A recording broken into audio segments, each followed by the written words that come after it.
여러분 미칠 것 같은 고민 다들 있으시죠? 혼자 고민하지 마세요. 그 고민 우리 모두의 것이니까요. 김태형 상담소 나를 미치게 하는 것들 시작하겠습니다. 아, 이게 몇 년간 입에 붙었던 청취 실현 극복 방송이 나도 모르게 튀어나와버렸네. 네. 오늘 첫 순서는 김태형 선생님의 신간이 나왔습니다. 네. 가짜 사랑 권하는 사회라는 책이고요. 간단히 소개 한번 해주시죠.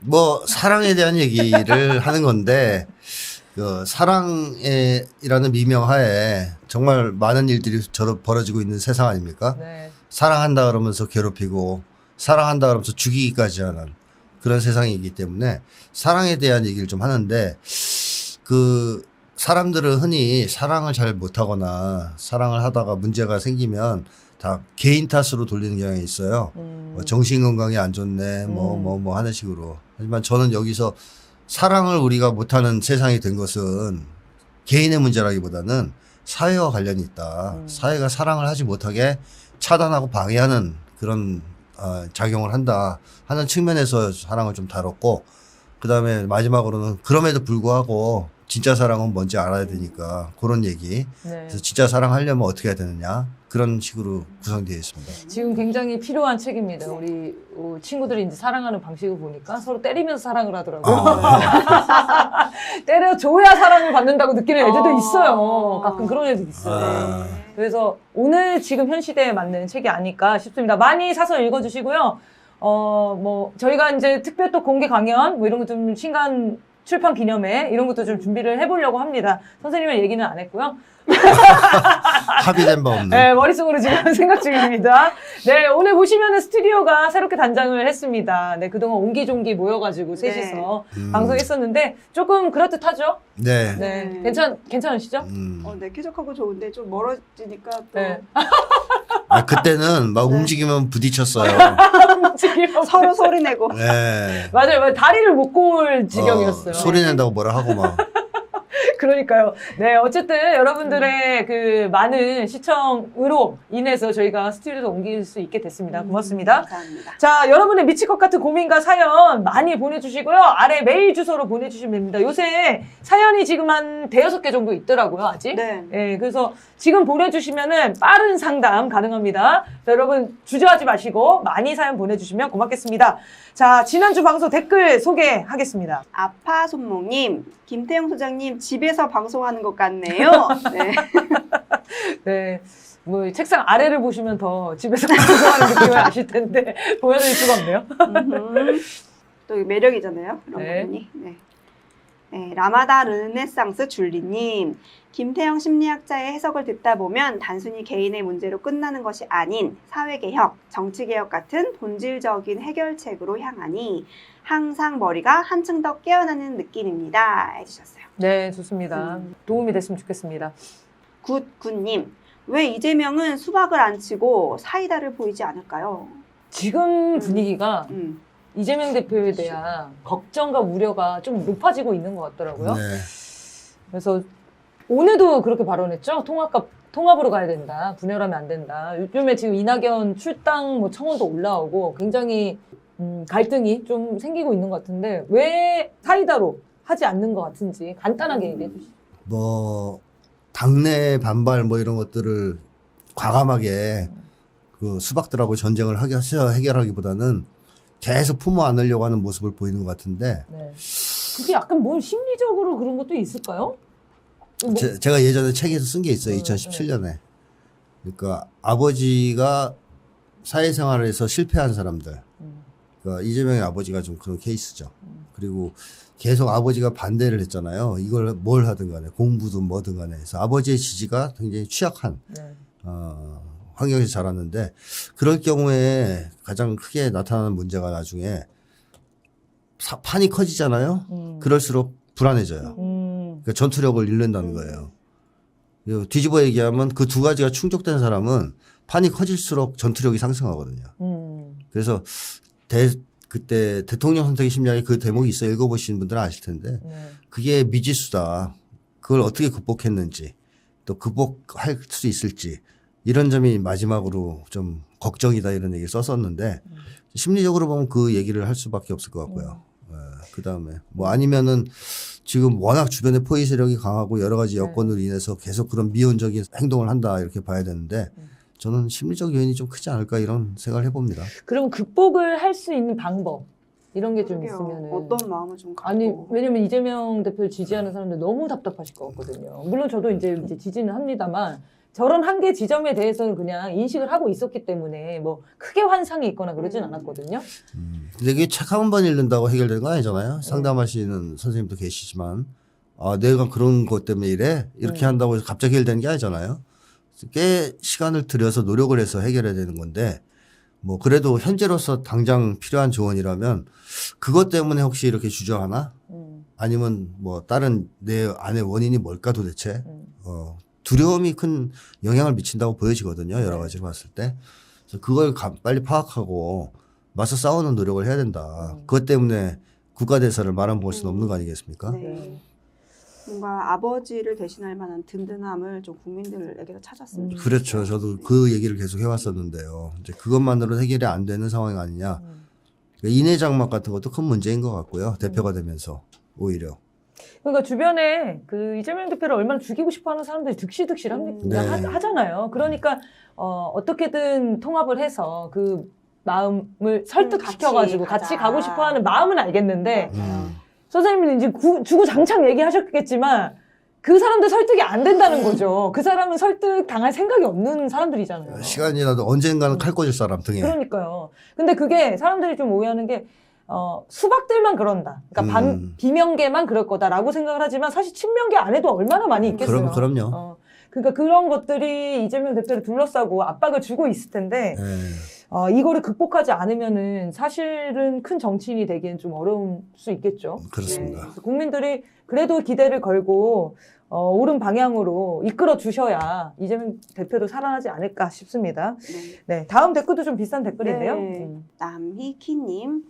이재명 대표를 열렬히 지지하는 한 사람으로 조금씩 의문이 들기 시작했습니다. 개판으로 돌고 있는 정치 상황에서 뭔가 확실한 리더십을 발휘할 때가 되었는데 눈치만 보는 것 같아서 답답합니다. 같은 의견이시죠? 네, 그렇죠. 그럼에도 불구하고 이재명 대표가 다 큰 뜻이 있을 거다. 이렇게 얘기하시는 분들도 있는데 우리가 좀 신중하게 그리고 국민들이 원하는 방향으로 이재명 대표가 성장할 수 있도록 돕는 것도 우리의 역할이다. 이렇게 생각하시면 좋을 것 같습니다. 네. 자, 오늘 사회 분석 할 게 많습니다. 또 최근에 사건들이 많이 터졌기 때문에 사회 분석 들어가도록 하겠습니다. 네, 부산 엑스포 유치에 실패했습니다. 압도적인 표차였죠. 그런데 윤석열이 이와 관련해서 대국민 담화를 이례적으로 발표했습니다. 이렇게 얘기했거든요. 엑스포 유치를 총지휘하고 책임을 진 대통령으로서 우리 부산 시민을 비롯한 우리 국민 여러분께 실망시켜 드린 것에 대해서 정말 죄송하다는 말씀을 드립니다. 문장 좀 끊어서 했으면 참 좋았을 텐데 한 문장이 너무 길어. 예측이 많이 빗나간 것 같습니다. 이 모든 것은 전부 저의 부족이라고 생각해 주십시오. 취임 후 첫 사과를 하는 일이 벌어졌는데요. 이런 일이 벌어졌다. 당연히 거짓말이겠지만 윤석열이 왜 이 사안에는 이렇게 머리를 조아리면서 사과를 했는지 이게 궁금하더라고요. 이번 사건은 아무 일 없이 넘어가기에는 또 뻔뻔하게 굴기에는 너무 큰 사건이다. 너무 큰 사건이에요. 너무 치명적인 실패죠. 왜냐하면 최선을 다해보겠다 이렇게 임한 게 아니고 이길 수 있다고 큰 소리 빵빵 쳤고 해외에 무지하게 돌아다니면서 나갈 때마다 물어보면 엑스포 유치하러 간다. 이렇게 얘기를 했단 말이죠. 한동훈은 엑스포 유치하러 법무부 장관이 몰타랑 뭐 안 달아? 안 돌아? 몰타하고 안 모시게 하고 갔어요. 네. 근데 그 두 나라가 딴 데 찍었다 그러대요. 어쨌든 그런 식으로 여기에 거의 사활을 걸었던 거죠. 이걸로 뭔가 반전을 만들려고 했던 거잖아요. 네, 그러면서 국민들한테 엑스포에 대해서도 뭐 서울의 버스에까지 홍보물을 붙이고 비행기 안에 도배하고 이런 짓을 했는데 실패했잖아요. 게다가 질 수도 있다라는 것을 얘기한 게 아니고 역전할 수 있다, 이길 수 있다, 뭐 박빙이다 계속 이렇게 뻥을 쳤는데 결과는 너무나 처참하게 벌어져 버리니까 이거는 변명의 여지가 없잖아요. 두 가지 사건이 최근에 윤석열한테 큰 충격을 준 거라고 보이는데 하나는 보궐선거, 김태호를 내세워서 폭망한 보궐선거, 강서구. 또 하나가 바로 이 엑스포입니다. 이렇게 두 번의 커다란 어떤 참담한 실패 이런 걸 했을 때 이거는 그냥 넘어가기 힘들겠다 생각했을 것 같아요. 윤석열이 항상 그 버티는 사람은 아니에요. 도저히 아니다 싶으면 사과를 하긴 해요. 근데 문제는 뭐냐면 그 추미애 전 장관님이 쓰신 그 장알이라는 소설이 있어요. 네. 그거 제가 어쩔 수 없이 지금 보는 중인데 방송하셔야 되나 보네요. 물어볼 것 같아서 물어보는 게 미리 있어. 아니, 물어보는 게 잡혀 있어서 네. 읽고 있는데 윤석열이 그 검찰총장 시절에 많이 부딪혔잖아요. 네. 근데 궁지에 몰려서 도저히 안 되면 사과를 합니다. 아. 보니까 거기서도 실제 있구나. 네, 받아들여요. 네. 그리고 사과도 하고. 근데 항상 패턴이 어떠냐면 역공을 해요. 그 다음에 사과한 다음에 더 큰 반격을 준비해요. 열받아가지고. 이거 어떻게든 이거 판을 뒤엎겠다 다시 이런 거죠. 잊혀질 만큼 사과가 네, 잊혀질 그러니까 만큼. 반복적이에요. 네. 밀리면 어느 정도 밀리면 충격을 받은 모습을 보이고 잠깐 네. 뭐 그런 대목도 나오거든요. 네. 충격받은 모습을 보였다라든가 뭐 좀 미안해하는 건 아니고 진짜 미안한 건 아니고 미안한 척하는 거겠죠. 강서구청장 그 보궐선거 때도 충격받았잖아요. 네.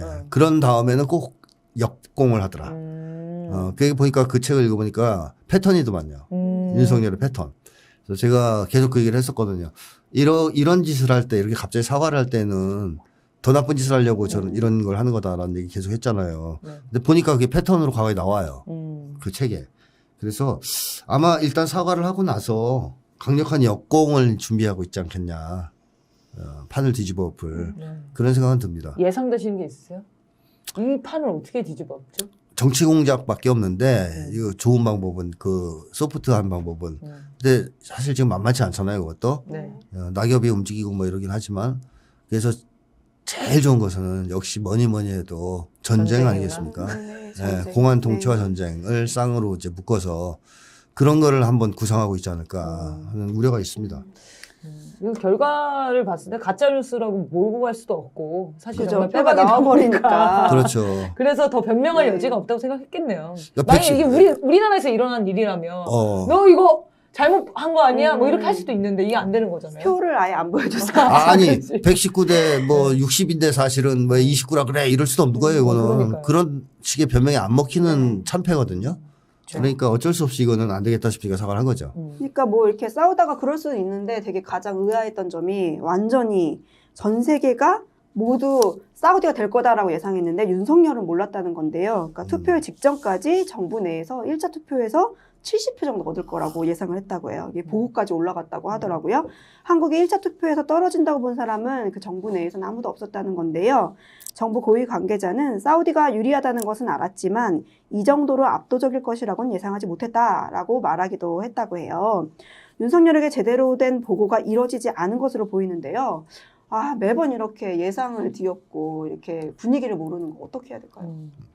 자, 윤석열이 이번에 이거 한 번 사고 치는 거로 끝나는 게 아니고요. 앞으로도 똑같은 일을 반복할 거라고 봐야 돼요. 그러니까 지금 세계의 흐름은 저희가 많이 얘기했지만 미국 중심의 일극 체제가 종말을 구하고 다국화 시대, 반제국주의를 표방하는 다국화 시대로 넘어갔습니다. 사실 넘어왔어요. 그걸 보여주는 게 우크라이나전 대표적으로 우크라이나전 그다음에 브릭스 같은 나라들의 움직임 아니겠습니까? 아프리카에서의 뭐 반제국주의 쿠데타라든가 이 흐름이 세계를 지배하기 때문에 세계 사람들이 대략 이 흐름을 타고 이제 알기 시작했다는 거죠. 네. 이제 미국 말을 일방적으로 들을 이유도 없고 미국을 추종해서 이익 볼 게 없다. 그러니까 따라서 이제 미국의 손에서 벗어나서 제국주의 체제에서 벗어나서 각자 국익을 추구하자 하는 게 시대적 추세입니다. 지금 세계적인. 그러면 이런 나라들이 다른 나라를 볼 때의 기준도 옛날하고 달라졌다는 거죠. 예전에는 미국 똘마니 하면 이제 무서워한다든가 아니면 좋게 본다든가 네. 뭐 이랬을 텐데 이제는 제일 싫어하는 나라 중에 하나가 되는 거예요. 사우디가 지금 또 친미 국가에서 벗어났죠. 방미를 벗어난 거잖아요. 벗어났죠. 네. 사우디는 흐름을 잘 탔죠. 이 흐름을 보고 야 이제 미국 쫓아다니다가는 망하겠다. 이제 벗어나야지. 그렇게 해서 미국의 손에서 벗어나서 이란과 수교를 해버리고 브릭스에도 가입했습니다. 그러니까 이런 흐름을 세계 사람들이 봤을 때 한국은 여전히 망해가는 미국의 뒷공문이나 쫓아다니는 미국의 똘마니 국가 정도로 생각을 했을 것이고 사우디는 오히려 이제 미국에도 맞서면서 당당하게 국익을 추구하는 다흑화 세계의 한 일원으로 이제 이해를 하지 않았겠어요? 앞서서 나가고 있는. 네. 그러니까 마치 예전에 비동맹 운동이 한참 불붙었을 때의 분위기랑도 비슷하다고 보여져요.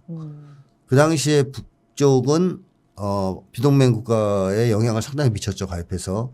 남쪽이 참가 신청, 가입 신청을 했다 거부당했습니다. 미국 식민지라고. 비동맹 국가에 네. 가입 신청한 적이 있었어요? 비동맹 운동에 아, 박정희가 들어가고 싶어서. 진짜요? 들어가려고 했다는 네. 것도 좀 신기하긴 하네요. 근데 그 당시에 비동맹 국가에서는 너희들은 군사 주권도 없고 미국 식민지 아니냐. 그러니까 네. 들어올 자격이 없다. 네. 대미 추종 국가 아니냐. 그래서 못 들어오겠어요. 야. 그래서 비동맹 운동에서는 북쪽이 훨씬 더 강한 영향력을 발휘했었죠. 남쪽은 아예 끼지도 못했고.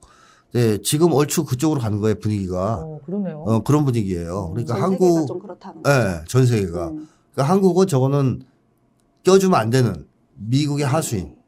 게다가 윤석열이 다니면서 아랍에미리트에 가서는 너희들 저건 이란이다. 네. 그 다음에 또 이스라엘 전쟁, 팔레스타인 전쟁 터지자마자 이스라엘 전폭 지지한 발언했습니다. 그런 모습을 보면서 사람들이 어떻게 생각했어요? 세계 사람들이. 야, 저 미지의 똘마니 저거. 네. 돈 많다고 막 돈지랄이나 하고. 졸부 국가다 쟤네들은. 돈만 많지 미국의 개다. 이런 생각 하지 않았겠습니까? 네. 그래서 그런 것들이 누적되면서 사실상 윤석열은 고립됐다 외교적으로. 그렇게 보는 게 맞아요. 반면에 사우디는 인기를 좀 회복한. 네. 옛날에 그 친미 국가라는 오명을 벗고 인기를 좀 회복한 상황이다. 그래서 저는 전 세계에서 앞으로 이 외교적인 어떤 대결이 벌어지면 거의 이 구도가 갈 것 같거든요. 그러니까 미국 중심의 망해가는 제국주의 진영대 소수죠, 소수. 러시아 북중러를 중심으로 한 브릭스를 중심으로 한 반제 다국화 진영이 계속 충돌할 거라고 생각해요. 네. 그래서 유엔도 보면 계속 이런 표결이 치러진단 말이에요. 유엔 안에서. 유엔 안에서. 네.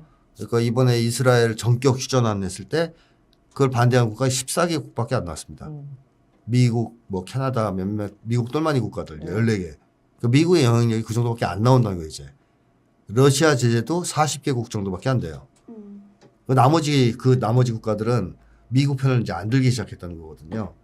이런 식으로 앞으로 국제 무대의 흐름이 진행될 텐데 전 세계 사람들이 다 이 흐름을 알고 이제 방향을 바꾸고 있지 않습니까? 외교의 방향이나 이런 거를 윤석열만 모르는 거예요. 윤석열은 이 상황을 모르는 거죠. 여전히 미국이 최고고 내가 미국의 형님의 그 바로 밑에 있는 넘버 3인데 알아서 모셔야지 너희가. 그러니까 그런 생각을 가지고 한 70% 생각한 것 같단 네. 말이죠. 근데 그렇게 나오지 않는다는 것이고 네. 앞으로도 그렇게 될 리가 없다. 그래서 윤석열 외교는 그야말로 앞으로 고립 외교, 자해 외교로 귀결될 수밖에 없을 거라고 봅니다. 이게 단순하게 부산 엑스포 뭐 유치했냐 안 했냐 이 결과가 아니네요. 외교 실패의 네, 결과가 이제 엑스포로 표가 되게 표출된 의미가 거예요. 있는 표로. 거네요. 네. 아니 언론에서는 오일머니해졌다 이런 걸로 다 보도하지 않습니까? 전 정부 탓이다 이렇게. 전 정부 탓이다 나왔더라고요. 우리도 돈 많이 썼거든요. 그래 엑스포 홍보물에서도 한국에 오면 돈 벌 기회가 있다는 식으로 홍보했어요. 네, 그리고 그 해외 순방 나와가지고 외교 회담하면은 뭐 투자하겠다, 뭐 투자하겠다가 네. 돈 엄청 쓴 거 아닙니까? 그럼요. 그리고 뭐 우리가 사우디보다 잘 살잖아요. GDP도 많은데. 그래서 돈 때문에 졌다 이렇게 하는 거는 구차한 변명이고 세계의 역사적 흐름 자체가 시대적 흐름 자체가 급변하고 있는데 여기에 역행하는 외교를 한 대가를 치르고 있다. 네. 저는 그렇게 생각이 됩니다. 네. 이거는 어떻게 보세요? 이거 원래 질문은 그거였거든요. 보고를 그러면은 왜 거짓말을 하냐는 거예요. 거짓말이 아니라 밑에 있는 애들도 그렇게 보내야 돼요. 아, 생각이 안 나. 진짜로? 아니, 그 누가 그걸 정보를 줬을 거 아니에요? 야, 우리 70표 나와요. 그 사람은 뭐예요, 그러면? 그 사람한테 속은 거 아닙니까? 70표를 준다고 얘기한 놈은 딸랑이겠죠, 딸랑이. 아, 그냥 그 사람은 아부인데 실제로 믿는 사람들이 거기 요직에 다 있을 거고. 예를 들면 밑에서 누군가가 사우디가 결정적으로 우세합니다. 우리 이 외교 이렇게 하다가는 네네. 국제 고화될 겁니다. 그럼 윤석열이 바로 이제 들이받았을 거 아니에요. 아하, 너 나가 이 뭔 자식아. 소리냐 이거. 내가 죽여버리겠다. 미국이 다 지켜주는 건데. 너는 형님 앞에서 그게 무슨 그러니까 그런 사람이 주변에 붙어 있을 수 있겠습니까? 그래서 바른 말을 하는 사람 다 떨어져 나가는 네. 거고. 그 옛날에 미국 심리학자들이 뭐 그걸 집단 사고니 뭐니 헛소리를 막 했는데 그 무슨 얘기냐면 미국이 쿠바를 침공하려고 네. 정부 내에 뭐 이제 자기네들 쪽 안에서 최고 인재들을 모아서 집단 토론을 한 거예요. 그랬더니 쿠바 침공하면 된다라고 나온 거예요. 그래서 들어갔다가 작살났거든요. 네. 그러고 나서 나온 이론이 심리학에서 집단사고 이론이거든요. 집단이 사고를 하면 더 극단적인 사고를 한다. 왜곡된 사고를 한다. 약간 집단주의를 그 배격하기 위해서 네. 만들어낸 이론 같네요. 네, 느낌이. 맞아요. 네, 그래서 내가 이제 그걸 비판도 많이 했었는데 문제는 뭐냐면 그 당시에 미국의 호정광들이 들어찬 정부에서 사람을 모아봐야 똑같은 놈들이라는 거 다 똑같은 놈들. 다 똑같은 놈들이 모여서 토론하면 결론은 뻔하죠. 더 극단적으로 나올 더 수밖에 극단적으로 없는 나올 수밖에 없죠. 호정관끼리 모이면 극단적이 된다. 이게 더 맞는 얘기였나 당연하죠. 보네요. 거기에 뭐 예를 들면 전쟁을 반대하는 반전 운동을 하던 사람들을 참여시켰다든가 이러면 얘기가 달라지겠지만 그렇지 않잖아요. 근데 지금 윤석열 정부의 머리 받고 있는 사람들은 극우 호정광들이에요, 다. 극우 파시스트들. 게다가 광신적 사대주의자들이고 네. 이런 놈들이 모여가지고 토론을 해봐야 결론이 어떻게 나와요? 결국은 70표 얻는다라고 하는 거죠. 그렇게 나오는 거죠. 네. 이럴 수도 있겠다. 내가 70표였는데 뭔 70표야? 80표야? 그렇지. 누가 이러다가 70표까지 간 거 아니야? 그러니까, 이런 거 아니에요? 그러니까 누군가 이제 처음에 30표 그랬는데 그랬는데 누가 아니야 40표야. 아니 저 나라는 우리 찍게 되어 있다니까 이런 얘기를 한 거잖아요. 그렇죠. 그러니까 윤석열이 막 웃으면서 만족을 보이면 이제 올라갈 표가 점점 더 불러 이제. 자, 70표가 될 수밖에 없는 이유들을 끌고 오겠네요. 다음 사람은 저는 70표입니다. 이제 뭐 이러면서 70표 낙찰. 네, 진짜 엉망진창이네요. 이게 무슨 정부예요, 이게. 그러니까 현실을 오판하고 있는, 현실을 객관적으로 인식하지 못하는 뭐 현실 오판자들, 현실 인식 불능자들이 잔뜩 모여 있는 것이 윤석열 정부입니다, 지금. 그야말로 벌거벗은 임금님이에요. 그 우화 속에 맞습니다. 나오는. 네, 자기들끼리. 동화예요. 지금 동화의 나라에 살고 있어 우리.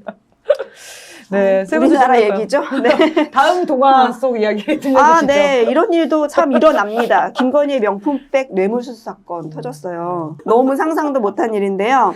최재형 목사가 남북관계 관련 조언을 하기 위해서 명품백을 선물로 들고 찾아갔고 김건희가 그걸 거절하지 않고 받았다는 건데요. 관저 이사 때문에 돌려줄 타이밍을 못 잡았다. 반환창고라는 곳에 지금 잘 거기 있다. 반환하려고 했다. 이렇게 대통령실 관계자가 둘러대고는 있습니다. 그런데 아직 어떤 대응은 없어요. 이거 사실 되게 굉장히 심각한 사안인데요. 그냥 받을 만한 사람이니까 받나 봐 이렇게 넘길 사안이 아니더라고요. 이거 진짜 받으면 안 어떻게 봐야 되죠. 될까요? 네. 아니, 이게 대통령실이 어려워요. 제가 볼 때는 참 힘들어요, 이 사람들. 대통령실 직원들이 힘들다. 대통령실에 있는 사람들이. 왜냐하면 대통령하고 윤석열하고 김건희하고 매 사고 치거든요. 우리도 힘들잖아요, 쫓아가기가. 네네, 뭐 맞아요. 나올 때마다 이슈가 터지니까. 그걸 실드 쳐야 되니까. 근데 이 사람들은 그걸 실드를 쳐야 돼요. 변명을 해야 아니 돼요. 그걸 진짜 받았어. 그 얼마나 고역일까 싶어요. 그러니까 이런 말이 튀어나오는 거죠. 네, 반환창고. 반환창고. 네, 반환창고. 그러니까 국민들을 항상 더 화나게 만드는 변명을 하잖아요. 네. 거기 있는 사람들이 반환창고가 그렇다고 막 뭐야? 똑똑한 사람들도 아니고 쥐어 짜봤자 말도 안 되는 변명을 하니까. 근데 문제는 그냥 안 받으면 되잖아요. 그러니까요. 아니, 그걸 받아서 왜 보관해요? 반환창고에다가. 그러니까요. 뭐 분식물 센터입니까? 참 말도 안 되는 변명인데 저는 반환창고에 무엇이 있을까 매우 궁금하다. 네. 있다면 거기에 모든 게 다 혹시 윤석열 정부 사람들이 다 반환창고에 모여 있는 거 아니에요? 걔들이 받으면 안 돼요. 회의하는 돌려서. 집무실 이걸 반환창고라고 하는 건 아니까. 그럴 수 있겠는데요? 퇴진 탄핵당하면 다 반환돼야 되잖아요. 네네네, 그러네요. 반환창고는 좀 그런 의미인 것 같은데 어쨌든 김건희가 참 재미있는 사람이다 싶습니다. 예. 안 받으면 되지. 일각에서는 이거 엄청 심각한 사안이니까, 그러니까 윤석열의 이제 무능한 걸로는 탄핵이 어려운데 이 문제로는 탄핵까지 갈 수 있다 이렇게 하면서 윤석열이 사과한 것도 엑스포 사과한 것도 지금 꼬리 내리는 거다 이렇게 말하는 사람도 있더라고요. 네, 연결될 수 있네요. 왜냐하면 최순실 국정농단 사건과 맞먹을 수 있는 폭발력을 가진 사건이거든요, 이게. 그러니까요. 예. 그러니까 대통령실에서 아직 공식적인 대응이 맞아요. 없는 거예요. 그렇죠. 맞아요. 가십거리를 며칠 동안 지금 아니고. 아무 말도 안 하고 있잖아요. 이거 너무 명백한 증거가 네. 딱 드러났는데도. 근데 이렇게 그냥 묵묵부답으로 넘어갈 수 있는 사안이 아닌데. 그러니까 뭐라 그러겠어요? 그러니까 할 말이 없는 거죠. 오늘 줄라 그랬었다, 돌려줄. 지금 거의 그렇게 대답한 거 아닙니까? 돌려주려고 했는데 예. 관저가 이사 가는 바람에 네. 타이밍을 못 잡았다 이 얘기를 하는데 너무 뻔뻔하게 1년 동안. 예. 네.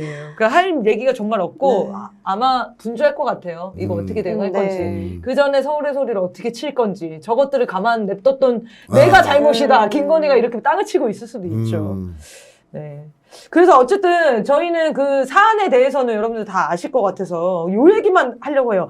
만나러 온 손님 앞에서 앉아있는 자세 다 보셨을 것 같은데 두 다리를 이렇게 올려가지고 우리 그러니까 편하게 술 먹을 때 얘기할 때 집에서 네. 얘기하는 그런 자세거든요. 예. 근데 자세가 황당하기도 했는데 접견 내내 가래침을 뱉었다는 거잖아요. 그리고 이제 모습을 보면 안경 쓰고 그냥 진짜 추리하게 나오거든요. 근데 거기가 자기 회사예요. 예. 출근하는 사람의 복장도 아닐 뿐더러 너무 편안하게 손님을 맞이하는 저 자세를 보시면서 좀 어떤 생각하셨는지 궁금했어요.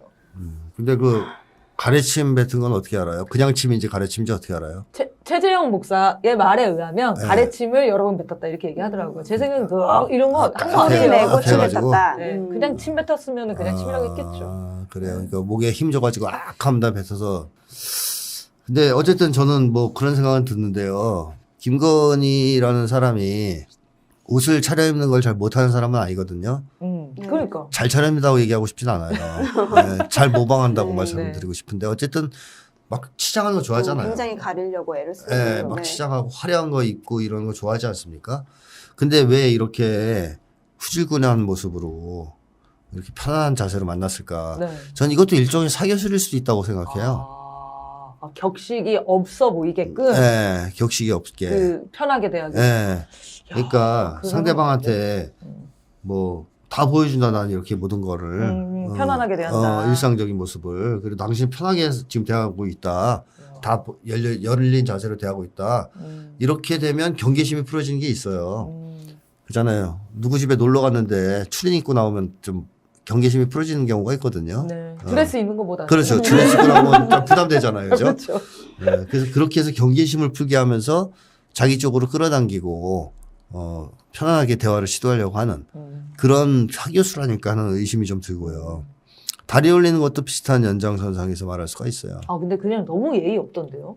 예의 없지만 그것도 전략일 수도 있다? 없던 점에서 보면은 아, 편안하게 다가가는 모습일 수도 있다는 거죠. 그래서 김건희가 말하는 거 보면 반말 섞어 쓰잖아요. 네. 조금씩 네. 나이가 있는 사람한테.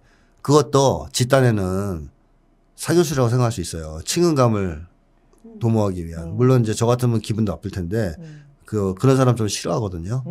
그리고 그런 사람들이 보통 보면 오만해요. 그런 인간들이 은근히 윗사람한테도 반말을 섞었어요. 네네네. 알아요. 근데 김건희가 약간 그렇게 얘기하는 건데 이제 아마 저는 그 유흥 쪽에서의 문화에 영향을 받은 거 아니냐 하는 의심이 좀. 말투나 어법은 김건희 네. 씨가 그런 게 굉장히 많이 보입니다. 네네. 의심이 좀 가죠. 네. 근데 나름대로 그것도 사교라고 생각할 수도 있고요. 뭐 친해지면 바로 언니 오빠 부르는 것도 그렇고. 그렇죠. 그러면서 공식적인 자리하고는 달리 좀 그런 어떤 사적인 자리에서는 굉장히 그 편안하고 친근한 모습을 연출하려고 애쓴 거 아니냐.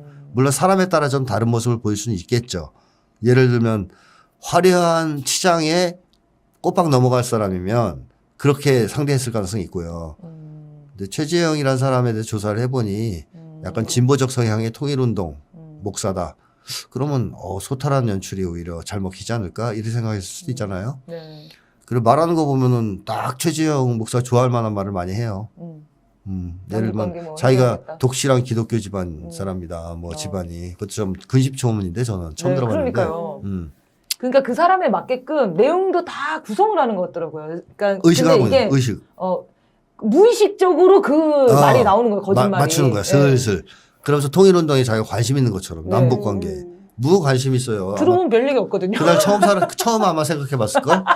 남북 관계라는 거를 처음 들어봤을 수도 있어요. 그 단어를. 그러니까 근데 최재형 목사 만나 처음으로 이제 그 생각이 난 거지. 그럴 수 있을 것 같고요. 저는 어쨌든 이명수 기자가 예전에 찾아갔을 때 그 얘기를 해주셨거든요. 찾아갔을 때 자다가 일어나서 나왔다는 거예요. 네.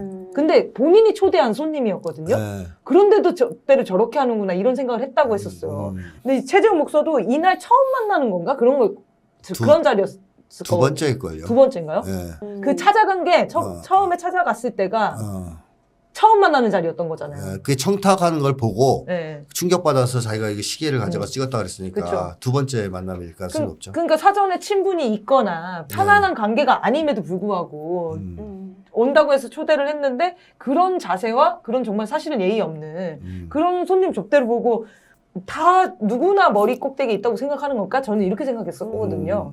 근데 어쨌든 사교수일 수 있다. 네. 네, 알겠습니다. 네, 정말 생각지도 못한 얘기들을 우리가 하고 있는데요. 네. 네. 최근 논란이 되고 있는 선거제에 대해서도 얘기해 보겠습니다. 민주당이 병립형 선거제로 확정하려는 흐름이 형성되고 있다고 해요. 준연동형은 필패다. 병립형이 돼야 이긴다라는 주장들이 많은데요. 이낙연과 민주당 내 반개혁 세력들은 준연동형으로 해야 한다고 하니까 또 이 사이에서 혼란이 좀 생기고 있는 것 같습니다. 이재명 대표는 병립형으로 결정할 것 같은 발언을 하기도 해서 마치 병립형은 이재명의 뜻이고 준연동형은 수박편이다 이런 프레임이 좀 생기고 있다고 하는데 병립형으로 하면 정말 총선에서 이기는 건지 어떤 게 좋은 건지 좀 궁금하기도 하고요. 윤석열 탄핵 정국을 만들기 위해서는 이 둘 중에 좀 어떤 것이 유리한지 저는 좀 많이 헷갈리더라고요. 뭐 어떤 게 유리한 이거는 거예요? 아직 딱 뭐가 더 유리하다라고 딱 정하기는 어려울 수 있어요. 왜냐하면 뭐 병립형 하면 꼭 민주당이 이긴다는 보장도 없고 준연동형 하면 또 민주당이 꼭 진다는 보장도 없는 것이죠. 그래서 아직까지는 더 논의가 필요한 부분이긴 한데 핵심은 어떤 선거제가 더 좋으냐 보다는 오히려 윤석열을 탄핵하는 데 있어서는 어떻게 해야 되느냐가 더 중요하다고 봐요. 그래서 그것이 정해지면 선거제는 거기에 가장 잘 부합하는 걸 선택해야 되지 않겠냐 하는 생각이 들거든요. 그거에 맞게. 예, 그 만약에 민주당이 정말로 윤석열 탄핵 투쟁의 선봉에 서서 네. 여러 이제 정당이라든가 뭐 국민들을 이끌고 있는 상황이다. 그렇게 된다면은 준연동형을 해도 상관없고 병립형으로 해도 상관없어요. 병립형을 해도 상관없어요. 왜냐하면 선거연합을 하면 되기 때문에 윤석열 탄핵을 중심으로 연대를 하면 네. 되거든요. 그런 상황이면은 아무 상관이 없고 거꾸로 민주당이 그냥 꿀 떨어지기만 기다리고 있다. 우리 밥그릇 챙기자. 예, 뭐 그러니까 이런 이제 시간 정도면. 질질 끌다가 어차피 윤석열에 대해서 민심은 다 떠나갔으니까 시간 질질 끌다가 우리가 다수당 될 수 있지 않겠냐. 이래 생각하면 저는 병립형이라도 만만치 않을 수 있다고 봐요. 그렇죠. 민주당이 그렇죠. 이기는 게. 그렇죠. 왜냐하면 그런 모습에 실망한 정당들이 생겨날 거 아닙니까? 네.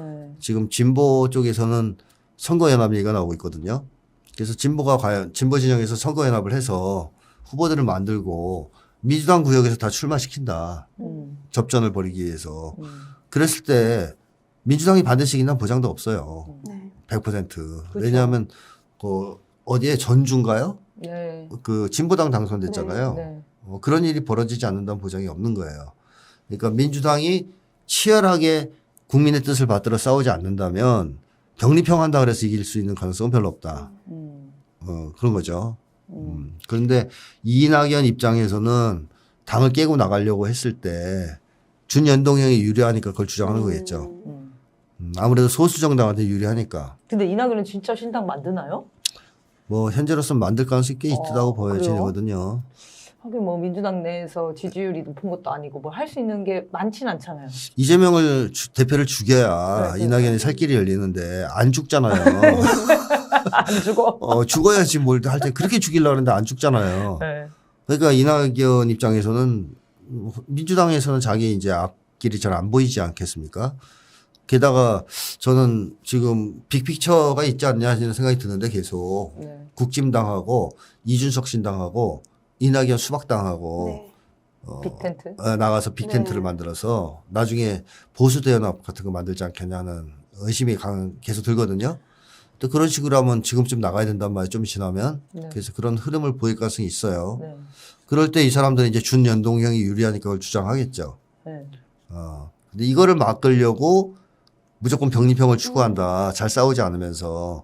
그랬을 때 민주당이 이긴다는 보장이 없어요, 별로. 그럼 민주당이 진짜 심판당할 수도 있고. 그렇습니다. 그렇죠. 심판당할 더 수 크게 질 수도 있어요. 네. 있거든요. 그렇습니다. 그러면. 국민들이 이미 심판 한 번 했기 때문에 네, 지금 그렇죠. 못할 것도 없어요. 우리가 왜 널 찍어야 돼? 지금도 사실 지지율이 30% 40%대가 네, 나오는 맞아요. 건데 대부분 30%대가 무당층이거든요. 네.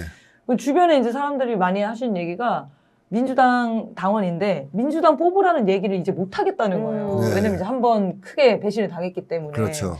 요거를 극복하려면 민주당이 달라진 모습을 보여줘야 네. 되는데 선생님 말씀대로 이 제도가 중요한 것 같지는 않네요.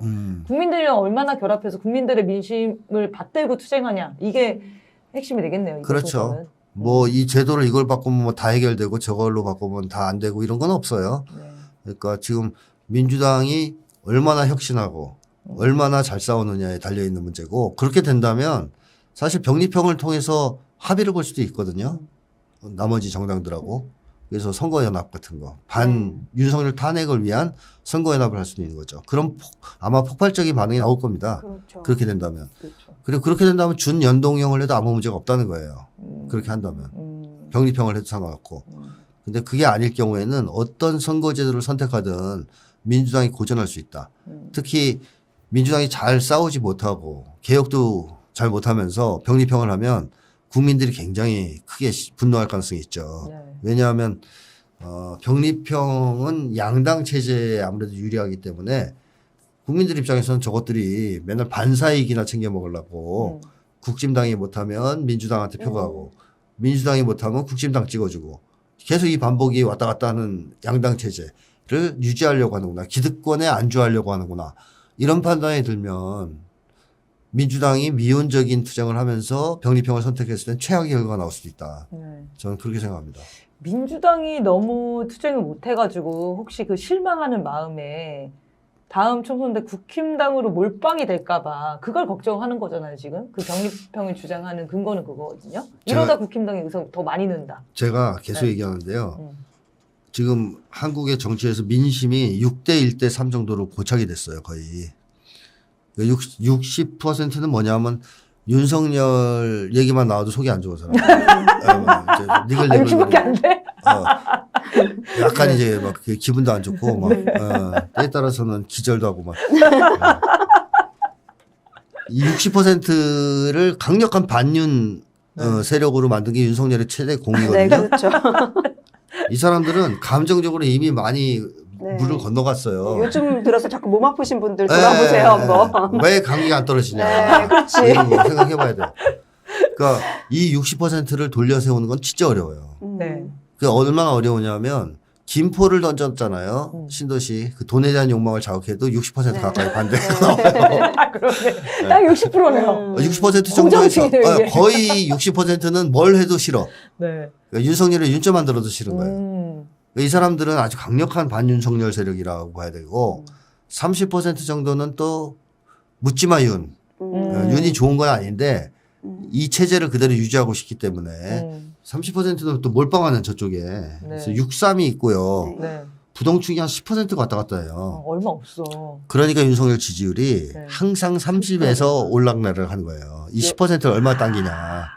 그래서 윤석열을 반대하는 사람이 늘 60%로 고정돼 있는 거거든요. 네, 그렇죠. 자, 그런데 여기에서 민주당 지지자가 반밖에 안 돼요. 30%예요. 그렇죠. 대체로. 그러면 나머지 30%가 누굴 찍겠어요? 국짐 찍겠어요?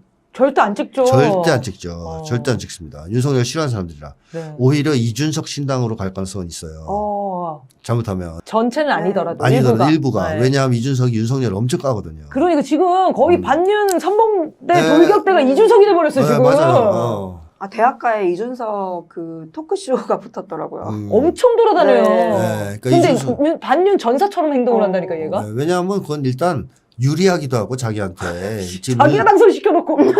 열받아. 윤석열을 까면 깔수록 인기가 올라가는 시절 아닙니까? 네. 게다가 또 하나는 이준석이 윤석열을 정말 싫어하기 때문에 진심이야. 하면서 너무 재밌을 것 같아요. 진심일 것 같아요. 막 욕하면서 카타르시스 느끼고 쾌감을 느끼고.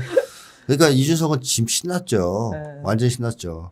자, 그런데 그러면 이 표를 이준석한테 줄 수는 없는 거 아니에요. 30%를.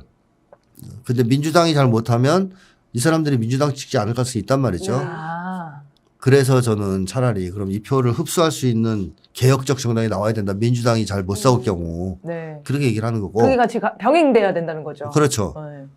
이럴 경우엔 준연동형이 더 나아요. 오히려. 이 병립형 해봤자 민주당이 못 먹을 거란 말이죠. 네. 자, 그래서 선거제도를 가지고 하나하나 부딪히는 것도 중요하긴 한데 뭐 지금 더 중요한 것은 민주당이 빨리 윤석열 탄핵 투쟁에 합류하는 것이다. 저는 그렇게 봅니다. 그게 이 60%를 다 가져가는 비법이에요, 그렇죠. 비법. 그렇죠. 그렇죠. 200석을 만들고 싶으면은 윤석열 탄핵 투쟁의 정면에 나서면 만들어지는 거거든요. 네. 이거 국민들 다 만들어줄 기세예요, 지금. 네. 60%면 300석에서 몇 프로입니까? 200석이잖아요. 그럼요. 200석 조금 안 되는 네. 거죠? 네. 근데 국힘당의 반윤 세력이 있기 때문에 넘어온다는 거죠. 네, 어쨌든. 핵심은 어쨌든 항쟁입니다, 항쟁. 항쟁이 네. 있어야 총선을 이길 수 있다. 그렇습니다. 네. 예. 국민들이 싸워야 더 많은 사람들이 촛불에 들어야 이길 수 있다.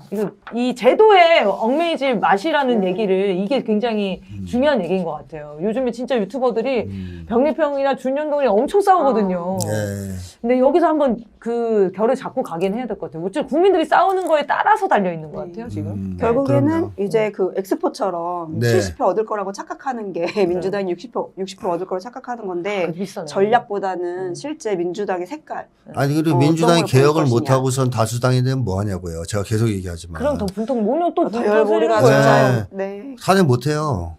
탄핵이 뭐예요? 제가 볼 땐 민주당 해체예요, 그러면. 그렇죠. 지금 5년 참아가지고 꾹 참아가지고 네. 기다렸는데. 예, 이 민주당 환골 탈 때가 전제가 돼야 모든 게 의미가 있는 거 아니냐 이거죠. 네, 다 목숨 바쳐 싸워야 될 네. 때입니다, 지금.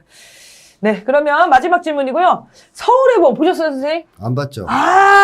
선생님 왜 안 보셨습니까? 지금 열풍인데. 저는 극장에서 영화를 안 봐요. 저는 이거- 넷플릭스로만 봐요. 내려올 때까지 좀 기다리시려고? 네. 네. 안 보셨지만 다 아는 얘기이기 때문에 하겠습니다. 어차피 역사 내용이라.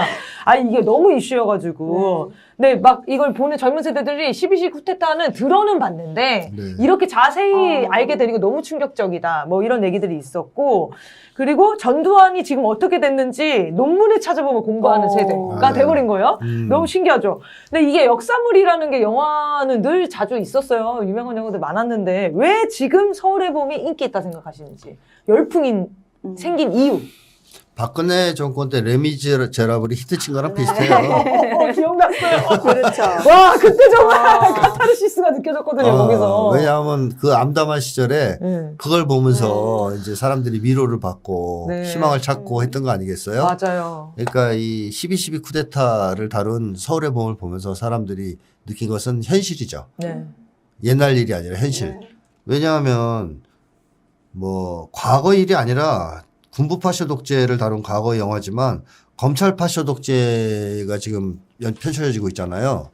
그러니까 전두환이가 군사 쿠데타 일으킨 게 이제 오늘날의 오버랩 되겠죠. 계속. 네. 그래서 무슨 영화든지 간에 그 시대의 정신이라든가 시대의 민심들을 반영할 때 이 히트작이 되고 대중의 사랑을 받는 거 아니겠습니까? 그러니까 젊은이들은 역사에 대해서 뭐 새로 알게 됐다 해서 좋아할 수 있겠지만 나머지 사람들은 아마 그 영화를 보면서 내내 윤석열 정부를 떠올릴 것 같아요. 그러니까 현실이다. 지금 똑같다. 쟤네들은 군복 입고서 치는 독재 깡패들이라면 지금은 법전 들고 설피는 독재 깡패들이다. 네. 그 차이만 있지 뭐 똑같지 않습니까? 더하면 더 있지. 네. 그래서 저는 서울의 봄이 어떻게 보면 현실을 다룬 영화라고도 생각합니다. 오늘날의 현실을.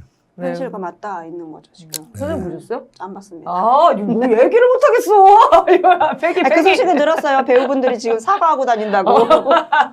네. 진짜 열받게 하거든요. 근데 네. 거기에 그 국방부 장관이랑 당시 행정 관료들이 굉장히 무능력하게 나와요. 근데 그 모습이 지금 정부 야당 같은 거예요. 네. 민주당 같은 모습이 있어요. 아. 그래서 더 아. 여러 가지가 다 빡치게 합니다. 그래서 저는 그 안 보는 이유 중에 그것도 있어요. 보다가 뒷목 잡고. 뒷목 잡고 쓰러질까 네. 봐. 그래도 정의롭게 싸우는 그 당시에 사람이 있었다는 것 자체가 큰 감명을 주거든요. 그렇죠. 그런 감동이 없으면은 사실 진짜 열받아서 못 보죠. 그렇죠. 그리고 지금 그런 사람을 필요로 하는 시대다 원하는 것 보니까. 같아. 네. 네. 뭔가 박근혜 때 레미제라블 얘기하시니까 딱 떠오르네요. 그때 정말 그 영화가 더럽게 재미없어요, 정말. 그 3시간이 넘는데 마지막에 그 민중의 노래를 부를 때만 재밌지. 그렇지. 거의 한 2시간은 졸다가 저 장발점 저거 왜 저래? 저 때는 왜 훔쳐가? 막 이러다가 막 너무 도망다녀가지고 답답해서 보고 있다가 마지막에 희열을 느끼고 이렇게 혁명이 있었구나. 이런 영화거든요. 근데 서울의 봄은 잘 만들었어요. 2시간 20분이 정말 순삭이에요, 순삭. 그래서 더 열풍이기도 해요. 감독의 힘이 대단하더라고요. 그래서 꼭 보셨으면 좋겠고, 1000만이 아니라 3천만은 찍어야. 지금 N차 보기 유행하고 있대요. N차 봐야 됩니다. 그래야 내년 총선 이길 것 같다는 네. 생각이 들었어요. 주변에 추천도 해주시고요. 자, 그러면 오늘 시간이 좀 많이 흘렀는데, 사운드 심리학 마지막 편 하겠습니다. 마지막 편 얘기도 좀 많이 있는데, 오늘 지난번 방송 때 사랑 관련해서 얘기를 하려고 했는데 마침 선생님 책을 새로 내셔가지고 그 사랑과 관련된 얘기는 다음에 아예 특집으로 하도록 하겠고요. 네. 그 새로운 사회, 그럼 우리가 바라는 사회는 뭐냐? 요걸 중심으로 얘기를 하겠습니다. 사람은 세상을 변혁할 수 있는가라는 제목이 마지막 챕터인데요. 사람을 바꿔야 세상을 바꿀 수 있을 것 같기도 하고, 세상을 먼저 바꿔야 사람을 바꿀 수 있을 것 같기도 하고, 이런 느낌인데, 이거를 사회개조, 정신개조 이렇게 표현하셨거든요. 사회개조가 먼저여야 되나요? 정신개조가 먼저여야 되나요? 이게 이제 예전부터 많은 논쟁이 있었어요. 정신개조가 우선이라고 주장하는 사람들도 있고, 사회개조가 우선이라고 주장하는 사람들도 있었죠. 이 일본 식민지 일제강점기를 예를 들자면 정신개조를 먼저 하자 이런 사람들은 뭘 했습니까? 민족개조론 같은 걸 주장했죠. 그렇죠. 그래서 막 교육하고 실력 양성론. 실력 양성하고.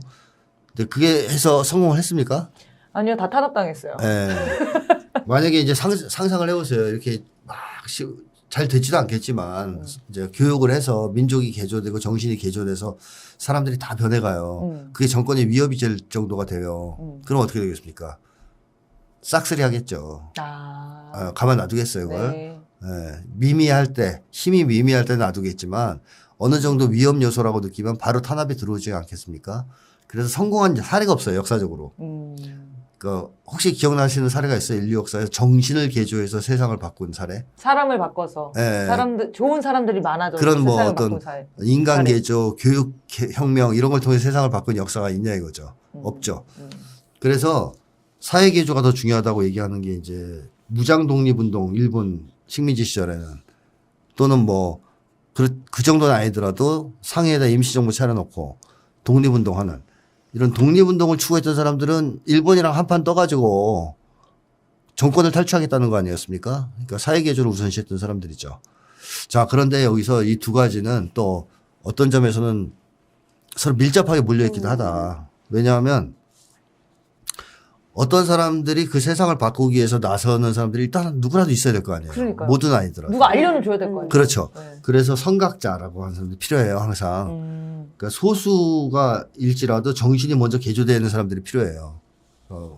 의식이 생기는 뭐 쉽게 하면 선각자들, 독립운동가들이겠죠. 일본 강점기로 치자면 그런 소수가 일단 정신이 개조가 되면 이 사람들이 모든 나머지 사람들을 다 정신 개조할 때까지 그거에 매달릴 거냐? 그러면 안 된다는 거죠. 그 사람들이 뭘 해야 되냐? 조직을 만들어야죠. 조직을 만들어서 예를 들어 독립운동이면 독립운동 조직을 만들어야 되겠죠. 그래서 그런 걸 이제 에릭 프롬은 변혁 집단이라고 그랬어요. 그런 집단을 만들어야 된다. 좀 더 노골적으로 얘기하면 정당일 수도 있습니다. 전위정당. 레닌이 얘기했던 볼셰비키 같은 그런 것들을 만들어야 된다는 거죠. 옛날 우리 식으로 하면 갑오 농민전쟁 때 동학 그 당 같은 거 있죠. 네. 자, 그런 것들이 나오면 이 세력은 정치혁명을 추진합니다. 당연히. 주장을 막 내세우죠. 갑오 때도 보면, 그 동학농민군이 여러 가지 개혁 과제를 내세우거든요. 척양, 척에. 예, 신분 철폐, 네. 재철폐 이런 거. 보구간미. 예. 그 다음에 다른 나라의 경우에도 그런 어떤 약간 전위적인 정당들은 그런 걸 내세우죠. 뭐 생산수단의 국유화라든가 뭐 이제 사회 대개조와 네. 관련된 그런 공약들을 내세우고 정책들을 내세웁니다. 이걸 통해서 정치혁명을 추진하죠. 이 정치혁명을 추진하는 것이 쉽게 하면 정당운동이라고도 볼 수 있어요. 이 정당운동이 활성화되면서 점점점 더 많은 사람들이 이쪽 사람들의 주장에 동의하게 되겠죠. 네. 그래, 그런 걸 만들어 보자. 신분제를 철폐해 보자. 토지 개혁을 하자. 이런 쪽으로. 그러면서 대중적 확산이 되기 시작하고 이 소수의 사람들이 갖고 있었던 이 의식이 대중적으로 확산되기 시작하고 그 힘을 기초해서 정치혁명에 성공하는 경우가 있습니다. 정치혁명에 성공한다는 얘기는 무슨 얘기냐면 결국 두 가지를 손에 쥔다는 얘기예요. 정권과 생산수단을 손에 쥔다는 얘기예요. 그러니까 만약에 우리가 일본으로부터 나라를 되찾는다 혹은 일본을 몰아내고 혁명에 성공한다 그러면 일단 정권을 가져와야 되겠죠. 네네. 일본 놈들이 차지하고 있는. 그래서 그걸 우리 손에 쥐어야 되고 또 하나는 일본 놈들이 가지고 있던 생산수단들이 있어요. 광산, 토지, 뭐 공장 이런 거. 이걸 다 또 우리가 가져와야 되잖아요. 이거를 손아귀에 쥐면 사실은 혁명이 성공했다 이렇게 얘기를 합니다. 공기여파 뭐 이런 개념으로 이해하면 되나요? 공기업화가 아니라 아예 국유화죠. 국유화. 네. 예. 공기여파는 뭐야? 공기업은 이제 약간 자본주의 사회에서 나온 중간 단계의 아. 개념이고 네. 사회주의 혁명에서는 아예 이제 국유화죠. 그리고 사회주의가 아니더라도 국유화하는 경우가 많아요. 제국주의 반대해서. 지금 아프리카 쪽에서의 그 반제 쿠데타 이후에 뭐 미국이나 프랑스에게 뺏기던 우라늄 광산 같은 거 막 국유화하고 그런단 말이에요. 그리고 그 남미 쪽에서도 그런 국유화 사례가 많이 있어요. 그렇죠. 석유 회사들 자원 그냥 같은 거, 국유화해야 중요 되고. 자원 같은 걸 국유화하죠. 반대 세력이 갖고 있던 것을 갖고 오는 그 거. 제국주의자들이 갖고 있던 거를 국가가 찾아오는 거죠. 자기 국민들을 위해서. 자, 그런 식으로 이제 정권과 생산 수단을 장악하면 일단 정치혁명이 성공했다고 봐야 됩니다. 자, 그러면 결정적으로 유리한 상황이 열리잖아요. 새로운 사회를 건설하는 데서. 왜냐하면 정권과 생산 수단을 자기들이 둘 손에 다 있으니까. 힘이 있으니까. 쥐고 있으니까. 네. 그러면 그 사회에서 새로운 개혁을 막 추진하면 정신개조가 어떻게 되겠습니까? 전체 자동적으로. 국민들한테 거의 확산되겠죠. 그러면서 정신개조가 거의 완결되겠죠. 그래서 정신개조를 완결시키기 위해서라도 중간 단계에서 한 번은 정치혁명의 성공이 있어야 돼요. 사회적 변혁이 있어야 그렇습니다. 된다. 예. 그러니까 과거의 역사를 보더라도 항상 그런 식이었다 이렇게 보면 틀림이 없어요. 그래서 사람들이랑 이제 세상을 어떻게 바꾸냐 이런 얘기를 하다 보면은 늘 하는 얘기가 교육이 문제야. 이렇게 네, 돌아가는 네, 경우가 네, 있거든요. 네, 네. 학생 때 교육을 뭐 근현대사 교육을 안 시켜서 네. 12.12 쿠데타를 안 가르쳐줘서 문제야. 이런 얘기를 하시는 분들이 있거나 아니면 언론이 문제야. 이렇게 얘기하시는 분들이 있거든요. 네, 네. 그래서 언론개혁이랑 교육개혁만 이뤄지면은 사회가 바뀔 것 같이 생각을 하세요. 네. 근데 지금 이 얘기는, 그걸로도 세상을 바꿀 수는 없다는 거네요. 그걸로 못 바꾸죠. 네. 좋은 기자가 아무리 들어가도 네. 그 언론이 썩어 있으면 안 된다. 제일 네. 중요한 것은 정치 세력이에요. 정치혁명이 제일 중요한 즉, 거네요. 주권을 주려고 하는, 아예 이제 주권을 주려고 하는 정치 세력. 그게 정당이거든요, 사실상. 그걸 목적으로 하는 네. 집단은. 그러니까 정당이 아주 개혁적이고 진보적인 정당이 출현해야 돼요. 프랑스 대혁 혁명 때도 보면 혁명파들이 정당을 만들었잖아요. 뭐 자코뱅당 뭐 이런 거 나온 거 아니에요. 그래서 혁명을 추진해서 성공한 거고요. 또 러시아 혁명도 보면 볼셰비키를 레닌이 만들어 성공을 했고요. 각 나라마다 다 그런 정당이나 전선 같은 게 있어서 성공했지 그런 거 없이 성공한 나라는 하나도 없습니다. 어떻게 보면 사실은 정당이 만들어지는 것은 되게 자연스러운 일인 건데 우리가 지금 정당들 하는 것을 보니까 약간 학을 띄어서 그렇지 네. 좀 사람이랑 자연스럽게 뭔가 멀어 되는 보여가지고. 거죠. 네. 그런 거죠. 근데 정당이라는 게 정권을 잡기 위해서 네. 정치적 지향이 똑같은 사람들의 모임, 같은 사람들의 모임인 거잖아요. 맞아요. 근데 이게 그 정당이라는 개념을 우리 국민들이 볼 때는 되게 다양한 사람들이 다양한 생각을 가지고 모일 수 있다라고 착각하시기도 하는 것 같은데. 다양하긴 그거는. 하지만 네. 그 국힘에 안 들어가잖아요. 개혁적인 사람들은. 저기 민주당에 얼마 전에 네. 탈당해서 가시려고 하는 분들도 있던데. 그래요. 이상민이라고. 잘못 안 이상민? 사- 그 사람은 잘못 온 거죠. 원래 거기 있어야 되는데. 왜 여기 있었어요? 네. 그런 사람들이고 사실 목적이 유사하니까 당을 만드는 거예요. 네. 근데 한국의 정당은 그런 뚜렷한 어떤 정책 정당의 성격이 약하기 때문에 네네네. 양당 체제가 오래 지속되면서 그래서 이렇게 생긴 문제지. 예를 들면 기본소득당 같은 거는 되게 뚜렷하잖아요. 그렇죠. 기본소득을 하겠다는 거 아니에요. 그것만 하겠다는 건 아니겠지만 이제 그럴 때 사람들 거기 누가 들어가겠습니까? 기본소득을 실현하고 싶은 사람들이 들어갈 거 아니에요. 원래는 정당이 그런 거 하는 거예요. 그런 식으로. 근데 한국 정당들이 와, 진짜 처음 들어보는 정책이 소리다. 별로 없어가지고 그동안 뭐 저 당은 뭐 하는 당이지? 정의를 실현한다고 정의당은 이게 막연한 거죠. 근데 차라리 기본소득당은 화끈하지. 딱 뭘 할지를 드러냈으니까. 근데 다른 나라는 그렇게 정당 이름을 짓죠, 보통. 짓기도 하고 알려줘요. 아, 알려줘요? 대표적인 목표. 아, 우리는 이거 하러 들어가는 이거 거다, 이렇게? 할 거다 이거. 미국 몰아내고 뭐 예를 들어 국유화할 거고 주요 산업은 토지 개혁할 거고 이런 거를 다 제공하죠. 그래서 뭐 10대 목표, 뭐 5대 목표 이런 걸 제안해서 그걸 국민들한테 호소하는 거예요.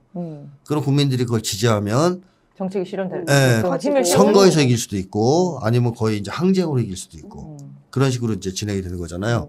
근데 한국은 정책 정당 그런 어떤 정책이나 목표를 표방한 정당들이 잘 등장을 못했죠. 네.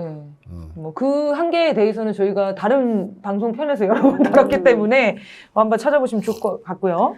네, 그러면 이렇게 자본주의를 극복하고 건전한 사회를 건설해야 된다고 하셨는데요. 건전한 사회라는 것은 어떤 건지 우리가 만나본 적이 있는지 건전한 사회의 특징은 뭘까요? 네. 만나봤으면 우리가 이렇게 안 살죠. 네. 그렇죠. 못 만나봤죠 아직. 어디 전 세계 어느 곳에든 존재는 하는 사회인가요 이게?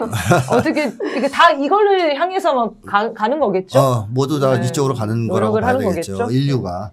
그래서 에릭 프롬이 얘기한 개념인데요. 건전한 사회. 네, 뭐 몇 가지를 말씀드리면 사람이 주인이 된 사회, 사람 중심의 사회라고 네. 얘기할 수 있어요. 사람이 정치, 경제를 비롯한 모든 것의 주인이 된 사회라고 할 수 있습니다. 근데 사실 이거는 말로 되는 게 아니고요. 네. 뭐 사람이 먼저다 이런 얘기한다고 되는 게 아니고 네, 진짜로 사람이 모든 것을 중심에 서야 돼요. 근데 자본주의 사회는 뭐가 중심입니까? 돈이 돈. 중심이죠. 그렇잖아요. 누구나 알잖아요. 네. 돈이나 이윤이 중심이니까 사람이 먼저다 이런 구호가 나온 거 아니겠어요? 그렇죠. 사람이 먼저 있었으면 그 구호가 왜 구호가 나와요? 없어야 되는구나. 뒤에 있으니까 사람이 먼저라고 나온 거죠. 그러네요. 근데 진짜 사람이 먼저인 사회, 사람 중심의 사회. 그러니까 정치의 주인도 사람. 그것도 사람이라 할 땐 개인 얘기한 게 아니고 국민 전체. 국민이 정권의 주인이 되고 국민이 생산 수단의 주인이 되고 우리나라 땅 같은 경우에도 지금 극소수에게 편중되어 있습니다. 이것도 국민들이 다 찾아와야 된다는 얘기예요, 사실은. 그런 식으로 모든 분야에서의 주인이 전체 사람, 국민이 된 사회를 이제 건전한 사회라고 에릭 프롬이 얘기했고요. 그 다음에 양심적인 사람이 가장 높은 평가를 받는 사회. 자본주의 사회에서는 누가 제일 높은 평가를 받습니까? 돈 많은 돈 많은 사람, 성공한 사람. 왜 성공도 돈이니까. 네. 예쁜 사람. 왜 예쁘면 돈 되니까. 그러니까 돈이 핵심이에요. 자본주의 사회에서는 돈 많으면 찬양받고 숭배를 받아요. 근데 그러면 안 된다는 거죠. 그게 아니라 양심적인 사람, 즉 공공의 이익을 중시하는 공익적인 인간이 존경받는 사회, 높게 평가받는 사회. 이게 원래 맞는 거죠. 네, 건전하네요. 인간의 가치는 이거에 의해서 평가가 돼야 되니까 네. 이제 그런 사회. 그다음에 공동체 이익과 개인의 이익이 일치하는 사회. 이게 어려워요. 이게 되려면 평등이 실현돼야 됩니다. 네. 평등이 실현돼야 공동체 이익과 개인 이익이 일치할 수 있어요. 자, 예를 들면 우리가 이 장사를 해가지고 300만 원을 벌었단 말이에요. 근데 불평등해요. 제가 주인이고 두 분이 노예예요. 그러면 제가 280만 원 가지고 10만 원씩 줄 거 아니에요. 네. 그러면 공동체 이익이 개인의 이익과 일치합니까? 아니요. 절대 아니에요. 불일치하잖아요. 네. 그럼 평등해져야 되겠죠. 그래서 두 분이 저를 협박해서 같이 공동 주인이 됐어요. 노예 신분에 탈출해서 네. 300 벌면 100씩 나눠 가져요. 네. 그러면 어때요? 공동체 이익과 개인 이익은 일치하죠. 네. 자, 이해가 되셨죠? 네. 그러니까 사회가 평등해지고 격차가 없어지고 뭐 완전히 똑같아져야 된다는 뜻은 아닙니다. 근데 어쨌든 이 국가가 잘 되면 우리 다 잘 되는구나. 적어도 먹고 사는 문제나 돈 때문에 차별받지 않는 거. 그런 식으로. 네. 그 뭐 지금 1인당 GDP가 2만 불에 3만 불로 뛰었잖아요, 한국이. 늘 저희 삶과는 상관이 없는. 네, 네. 근데 뭐 어떻게 뭐 지갑 사정, 내수입 조사해 봤나? 주머니 사정이 좀 나아지셨나요? 3만 불 되니까. 우리 더 힘들어졌어요. 일반 국민들한테 와닿지도 않아요. 무슨 말인지 모르겠어. 즉 국가의 이익이 개인의 이익과 일치하지 않는다는 거예요. 그렇죠. 불평등하니까. 그래서 이게 해결돼야 된다. 이게 일치하는 사회가 돼야 된다. 그래야 사람들이 이제 하나가 돼서 뭉칠 거 아닙니까? 네. 형제가 돼서. 마지막으로는 모든 사람이 개성화된 사회, 완전한 사회적 존재가 된 사회라고 얘기했어요. 그러니까 진짜로 완전히 평등해지고 모두가 주인이 된 사회가 되면 사람들이 자기의 잠재력을 최대한으로 발휘할 수 있어요. 우선 자기 재능이 꼽혀날 수 있는 일들을 하기 시작하겠죠. 네. 지금은 한국 사회는 자기 재능에 맞는 일을 하거나 적성에 맞는 일을 하는 게 아니고 돈 되는 일을 하잖아요, 다. 그러니까 의사 되는 사람들이 뭐 다 그 적성에 맞아서 의사합니까? 그러니까요. 돈 되니까죠. 정치인들은 정치가 적성에 맞아서 하는 것도 아니에요. 돈 되니까 하지. 그러면 이거는 개인의 개성을 말살하는 거죠. 개인의 개성이 꼽혀나려면 사람들이 자기의 잠재력을 충분히 발휘할 수 있는 사회가 돼야 됩니다. 하고 싶은 일을 해야 되고 잘할 수 있는 일을 할 수 있어야 돼요. 그래야 개성이 살아나고 잠재력이 충분히 실현되니까. 이걸 뭐 서구 심리학 기준으로 얘기하면 뭐 자아 실현이라고도 얘기할 수 있겠는데 에릭 프롬은 완전히 평등한 사회 그리고 화목한 사회가 됐을 때 사람들의 개성이 충분히 실현될 수 있다. 꼽혀날 수 있다. 이렇게 얘기를 했습니다. 뭐 네. 요건 뭐 요 정도 얘기를 하고요. 마지막으로 집단적이고 건강한 문화생활이 보장되는 사회여야 된다. 이거는 굉장히 반박이 거셀 것 같은데요. 꼭 집단적이어야 되나요? 그러니까 에릭 프롬은 그런 비유도 했어요.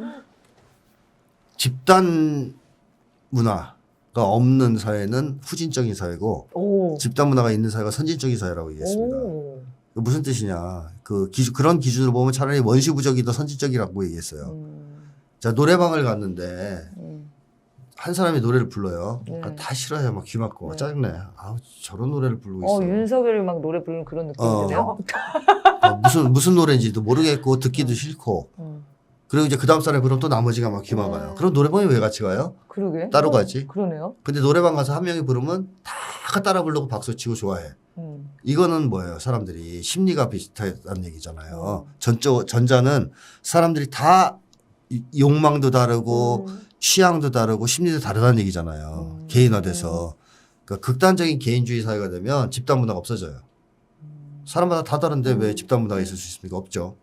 근데 만약에 사회가 평등하고 화목해져서 사람들이 공동의 목표, 공동체 이익을 중시하는 쪽으로 뭉치기 시작하면 마음이 비슷해져요. 그렇잖아요. 목표도 똑같고 지향도 똑같아지니까. 그러면 집단 문화가 자연스럽게 생깁니다. 그게 뭐냐 하면 한국 옛날로 치면 노동가요 같은 거고요. 일할 때 힘을 합쳐서 같이 일할 같이 때 하면. 노래를 부르는 거예요. 네네네. 마음이 통하니까 같이 부를 수 있거든요. 한 명이 부르면 막 옆에 사람 몽둥이로 막 때리고 이러는 이러면 거죠. 그렇죠. 농활 가면 많이 불러. 안 되잖아요. 그치.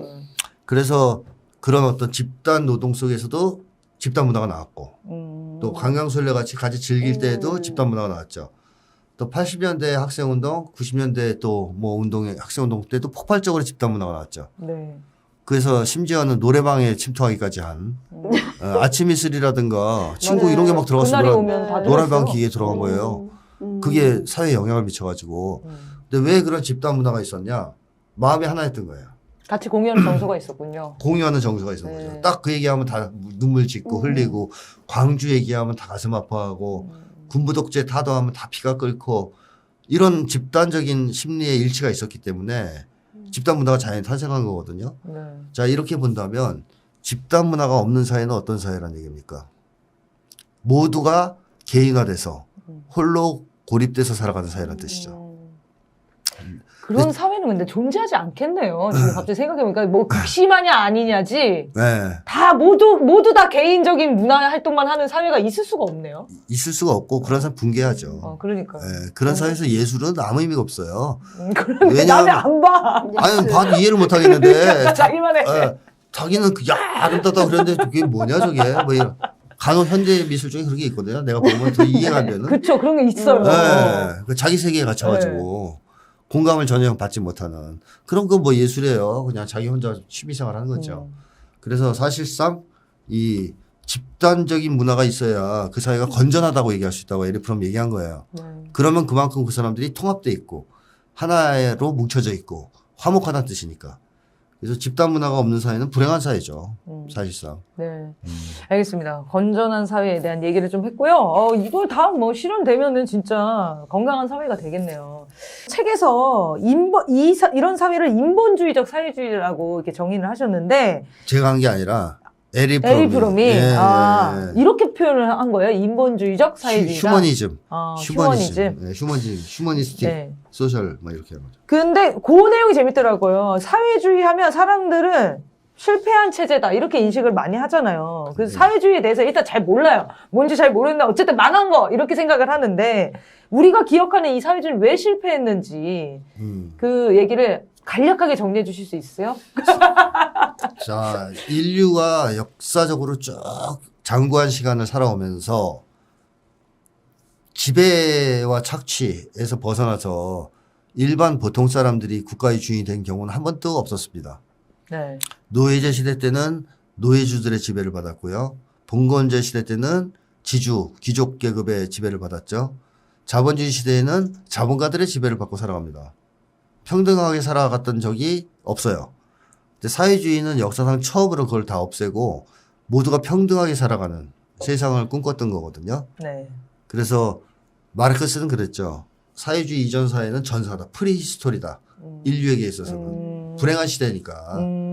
사회주의부터 진정한 역사, 히스토리가 시작된다 이제부터 그랬습니다. 시작이다. 이게 역사라 그랬습니다. 그래서 프리히스토리 전사와 역사로 나눴어요. 자, 근데 문제는 과거의 사회들은 인류가 수천 년 동안 살아온 거 아니에요, 그렇게. 수만 년 동안.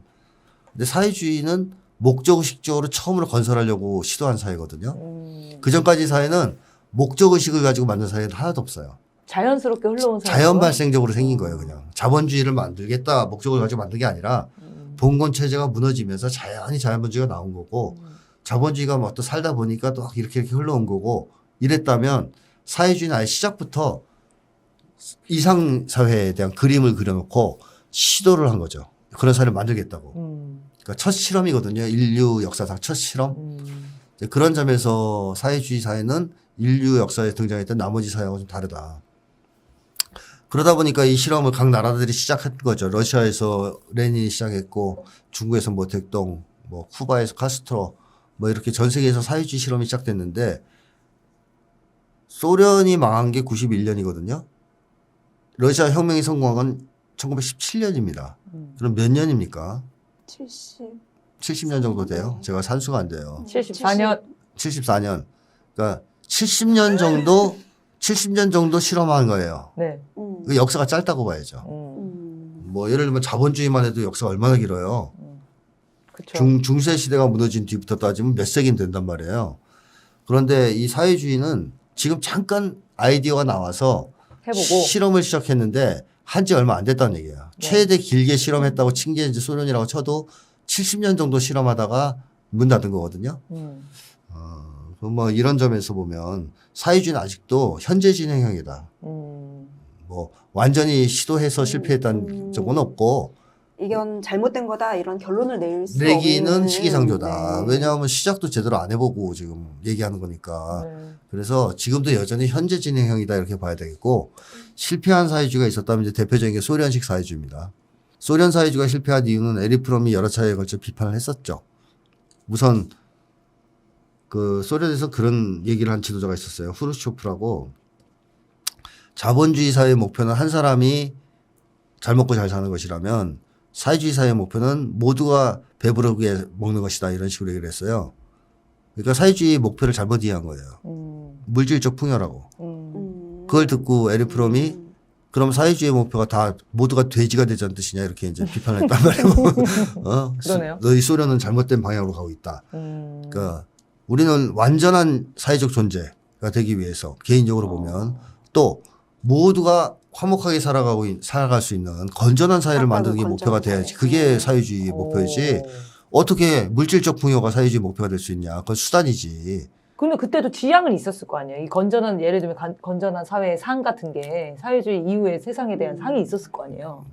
그냥 대략 몇 가지밖에 없었어요. 그 구체적이지 않았던 거죠? 네, 왜냐면 한 번도 해본 적이 없으니까. 그렇죠. 한 번도 해본 적이 없으니까. 일단 혁명을 하는 게 그렇죠. 목표였겠네요. 그러니까 자본주의 체제를 타도하고 혹은 이제 중세 봉건 짜르 체제를 타도하고 뭐 일체 국가의 생산 수단은 다 국유화하고 주권은 백성들한테 보통 이제 러시아는 소비에트라 그랬죠. 그거를 노동자, 농민, 병사들한테 돌려주고 주권은. 그래서 소비에트 정권을 만들고 다 국유화를 한 거예요. 거기까지는 플랜에 있었어요. 그 다음에 이걸 가지고 어떻게 사회를 건설할지. 그 다음에 어떻게 될지. 그건 없었어요. 운영을 어떻게 해야 되는지. 그건 해본 적이 한 번도 없으니까. 그러니까 이전 그렇죠. 사회의 문제를 해결하는 것이 이전이 물질적인 거였기 때문에 네. 그거에 대해서 그러네요. 해결을 했는데 그 다음 지향점에 대해서 대해서는 뚜렷하지 않았다. 그래서 그 다음부터 이제 여러 나라에서 시도를 하면서 우여곡절이 나타나기 시작한 거죠. 그러니까 혁명까지 그 가는 과정은 모든 나라가 다 비슷했나 보네요. 그 다음에 그 이후에 건설하는 방식은 다 달랐던 거예요. 그때부터 다른 거예요. 그리고 지금 이제 망한 데가 있는 거고, 소련은 전형돼서 유지되는 데도 있는 거고. 맞습니다. 소련은 뭐가 문제였냐면 어느 정도 혁명이 성공한 직후에 생산력이 급격하게 뛰거든요. 네. 그러니까 사람들이 얼마나 좋겠어요. 농노로 살고 맨날 채찍질 당하고 무시당하고 살다가 국가의 주인이 됐으니까 뭐 생산력이 엄청난 속도로 발전했죠. 그래서 미국을 금방 따라잡을 정도였잖아요. 후진국이었던 러시아가. 그러다 보니까 좀 안일해진 게 있는 거죠. 이제 다 잘 될 거야. 이제 나치도 물리쳤고 이제 잘 될 일만 남았어. 그래서 안일해지면서 수정주의로 갑니다. 제국주의하고 타협을 하기 시작해요. 이제 미국도 그렇게 악한 나라가 아닐 거야. 이제 착한 제국주의 뭐 이제 이런 왜 얘기. 그런 거죠? 예? 이제 겁을 먹은 것도 있고 약간 미국의 공작이 넘어갔겠죠. 사상적으로 변질한 측면도 있어요. 그 얘기를 하려면 좀 복잡한 그쵸. 얘기를 해야 되기 때문에 어쨌든 소련이 그러면서 지도부 자체가 수정주의로 들어갑니다. 그러니까 제국주의하고 타협하기 시작해요. 그러면서 인간개조도 등한시합니다. 사상개조나 인간개조를 네. 굉장히 등한시해요. 이걸 에리프롬이 아주 신랄하게 비판했었죠. 네네. 왜냐하면 사회주의는 사람이 하는 건데 사람이 움직이는 사회인데 정신을 개조하는 걸 안 하면 즉 인간을 개조하지 않으면 어떻게 이게 발전하냐. 그랬더니 소련이 선택한 방법은 자본주의적 방법을 쓰면 되지. 돈을 많이 주는 물질적 식으로. 자극으로. 아. 그러니까 어떻게 돼요? 점점 사람들이 다시 자본주의화 되겠죠. 자본주의화되고 개인주의화 되기 시작하고 아하. 거기에 서구 문화가 막 침투하고 관료주의는 심해지고 네. 당도 왜냐하면 그 당시 공산당 소련 공산당이 사상 같은 걸 중요하게 생각을 안 했기 때문에 그러면서 소련이 이제 약간씩 흔들흔들하다가 결국 무너진 거예요. 특히 하나의 중요한 조건은 오늘날의 그 1917년 이후의 사회주의 실험은 다 제국주의의 간섭과 방해를 받았다는 거죠. 아주 심한 정도로. 소련도 처음에 혁명을 성공했을 때 제국주의 국가들이 백군을 만들어서 내전을 만들어서 전쟁을 했잖아요. 그러니까 간섭을 했어요. 뒤엎으려고. 그런 식으로 그 나라가 사회주의혁명을 하면 그래 너희들 그걸 선택했어? 그렇게 해봐. 이렇게 놔두지 않았어요. 네. 방해를 계속 방해를 하고 하고 망하게 하고 전복시키려고 했죠. 근데 그걸 잘 못하면 예를 들면 칠레는 아엔데라는 사람이 합법적으로 선거를 통해서 사회주의자인데 대통령에 당선됐거든요. 그러자 미국이 배후에서 공작을 해가지고 쿠데타를 시킵니다. 그래서 아엔데가 대통령궁에서 기관총 쏘다 죽었거든요. 쿠데타군에 저항하다가. 이게 12.12 같은 일이 벌어진 거죠. 그러니까 그런 식으로 뒤집어 버리는 거예요. 근데 만약에 아엔데가 그 당시에 그냥 제국주의자들이 놔뒀다면, 네, 그대로 좀 뒀다면 실험을 했겠죠. 네. 또 칠레에 맞는 사회주의를 실험했겠죠. 네. 그래서 베네수엘라의 사회주의니 뭐 쿠바의 사회주의니 각 국가마다 사회주의 실험을 계속 하고 있는 거다. 이렇게 이제 보시면 돼요. 네.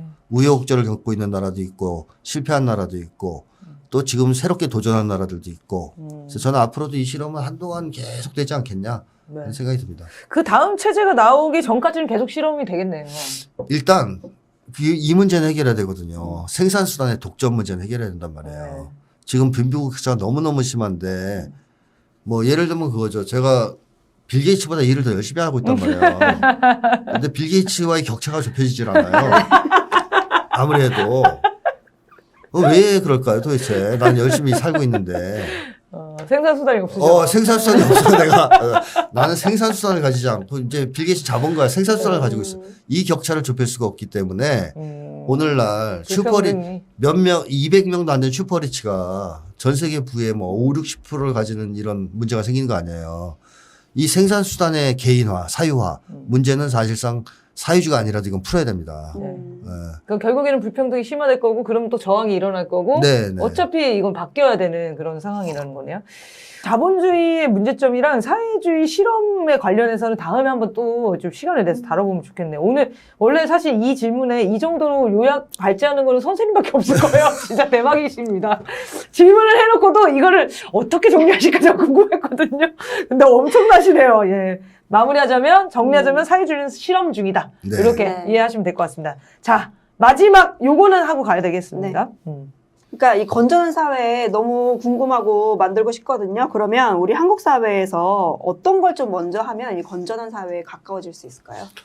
한국 사람들이 새로운 세상, 미래로 나가는 데서 제일 두려워하는 게, 주저하는 게 뭘까요? 방해하는 요인이. 분단. 네, 분단도 있죠. 늘 분단 주장 중입니다. 네. 저는 크게 네, 두 가지 불평등. 꼽고 봐요. 난 한국만 친다면 차별. 이기주의와 무력감이에요. 아, 다 틀렸어. 이렇게 맨날 공부해도 소용이 없어요. 그러니까 이기주의와 무력감. 더 좋은 세상을 만들어 보세요라고 하는데 당장 그 사람을 꼬셔요. 너 내가 이방시켜줄게. 제가 하고 이 얘기라는 건 녹두꽃을 얼마 전에 봤더니 거기서 이제 그런 게 이방이 나오네요. 나오나? 이방을 시켜주는 네. 거예요. 그러면 이제 넘어가잖아요. 네. 뭐 아니면 너 집값 올려줄게. 그러니까 각자 이기주의를 추구하는 사회는 개혁될 수가 없잖아요. 네. 모든 사람이 자기 욕망을 쫓기 때문에 이익과. 그래서 한국 사회에서 개혁을 방해하는 첫째 가는 요소로 전 이기주의를 꼽고 싶어요. 각자가 이기적인 삶을 사는 거. 이런 사람들은 사회를 바꾸고 싶은 의지도 없고 목표도 뚜렷하지 않고 사회 관심조차 별로 없습니다. 자기 혼자 잘 먹고 잘 사는 거에만 관심이 있지.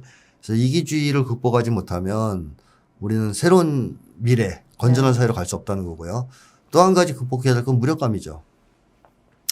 무력감을 극복하지 못하면 무슨 얘기 열심히 떨면 그래요. 그걸 어떻게 해야 될 건데 도대체 우리가 어떻게 그런 세상을 만들 거야. 꿈 같은 소리 하지 말어. 다 이게 무력감 때문에 오는 태도거든요. 패배주의 이런 거. 이 두 가지를 혁파해야 돼요. 그럼 이 두 가지를 어떻게 하면 가장 먼저 효과적으로 극복할 수 있을까? 기본소득입니다. 제가 계속 얘기하지만. 네. 자, 기본소득을 시작하게 되면 생존 불안이 크게 약화되겠죠. 일단. 그 다음에 존중 불안도 상당 부분 약화돼요. 이건 제가 지금 글 써서 어디 이제 또 좋기 때문에 나중에 그걸 한번 보시면 좋을 것 같고 그 두 가지가 약화되면 이기주의가 결정적으로 약화됩니다. 즉, 그쵸. 한국 사람들이 이기주의자가 된 것은 이기주의자가 너무 좋아서 그런 게 아니에요. 이기적인 삶이 뭐가 좋습니까? 불행하고 고통스럽거든요. 근데 생존 불안에 시달려 보니까 굶어 죽기 싫어서 이기주의자가 된 거고. 그렇게 안 살면 먹고 예, 살 수가 없어. 먹고 살 수가 없어서. 또 무시당할까봐. 그게 너무 괴로워서 무시당하는 삶이. 그래서 이기주의적인 삶을 살게 된 거예요. 이 두 가지를 약화시키면 되는데 생존 불안이 특히 더 중요해요. 보통 사람들한테는. 이 먹고 사는 문제. 여기서 다 이기주의자가 됐기 때문에 이 문제가 해결되면 한국 사람들은 이기주의에서 결정적으로 벗어나기 시작할 겁니다. 그럼 기본소득이 최고잖아요. 네. 딱 봐도. 그래서 기본소득을 하면 그게 좋고 또 하나는 기본소득을 실시하면 공동의 목표가 생기잖아요. 즉 각자 도생을 통해서 자기의 삶을 운명을 개척하던 그런 사이비 생존 철학, 반인간적 생존 철학이 아니라 함께 힘을 합쳐서 세상을 바꿈으로써 모두가 잘 살 수 있다는 이런 의식의 전환, 깨달음을 갖게 되지 않겠습니까? 네. 서서히. 그래서 사람들이 야 그러면 나 혼자 검투사가 돼서 미친 듯이 사람들과 싸우면서 살아가는 세상이 아니라 서로 사이좋게 위해주고 사랑하면서 살아가는 세상도 가능하겠네 하면서 연대하기 시작하고 뭉치기 시작하겠죠. 즉 무력감에서 탈출할 수 있는 계기가 마련된다는 겁니다. 무력감은 고립되어 있기 때문에 생기는 거거든요. 근데 힘을 합치기 시작하면 무력감에서 벗어나죠. 못할 일이 없잖아요. 네. 그렇게 두 가지의 결정적인 어떤 전환점을 열어줄 수 있는 게 기본소득이에요. 그래서 저는 기본소득이 최우선적이다. 다른 과제 이전에 일단 기본소득을 해야 된다. 기본소득을 하고 나서 하나하나 개혁과제들을 실행한다면 좀 탄력이 붙을 것이라고 봅니다. 네. 좋습니다. 선생님 거의 기본소득당이시네요? 네. 거의 저는 그래서 당적은 없으시지만 네. 마음은 기본소득당에 가 계신데 네, 이거 꾸준히 기본소득당이 만들어지기 이전부터 주장하셨던 거의 맞습니다. 이론의 토대십니다. 네. 지금 기본소득에. 네, 이재명 대표가 기본소득 주장할 때도 굉장히 상당히 영향을 많이 주셨던 분이기도 하고 요거를 거의 시초나 다름없으셨어요. 그때 처음에 그 얘기 들었던 게 저 기억이 나거든요. 저게 무슨 얘기지? 돈을 다 뿌린다고? 그게 뭔 말이지? 했는데 점점 기본소득이 이루어지면 어떤 영향이 생길 것인지 그 얘기가 너무너무 설득력 있게 다가오더라고요. 그걸 확인한 게 예전에 그 재난지원금이었어요. 네, 그렇습니다. 저희가 한번 확인을 한 거잖아요. 네, 네. 네, 그래서 정말 기대되는 것 같습니다. 자, 그러면 오늘 싸우는 심리학 이렇게 마무리하려고 하는데요. 기나긴 시간이었죠. 심리학책을 가장한 철학책이었습니다. 여러분 속으셨죠? 그래서 우리 사회에 대한 진단과 대안을 찾으셨으면 좋겠고요. 이 책을 이해하셨다면 앞으로 김태형 선생님 책들 이야기 훨씬 더 좋아지실 것 같아요. 다음 시간에는 이 가짜 사랑 권하는 사회 이 책을 다뤄볼까 합니다. 여러분들 많이 구매하셔서 읽어보시고 궁금한 거 있으면 정리를 해놓으시고 저희가 방송하면서 그 궁금증도 풀어드리도록 하겠습니다. 자, 여러분의 미칠 것 같은 고민과 사연들을 아래 메일 주소로 보내주시면 저희가 격주에 한번 상담을 해드립니다. 그래서 메일로 고민 사연 보내주시고요. 오늘 방송은 이렇게 마치겠습니다. 감사합니다.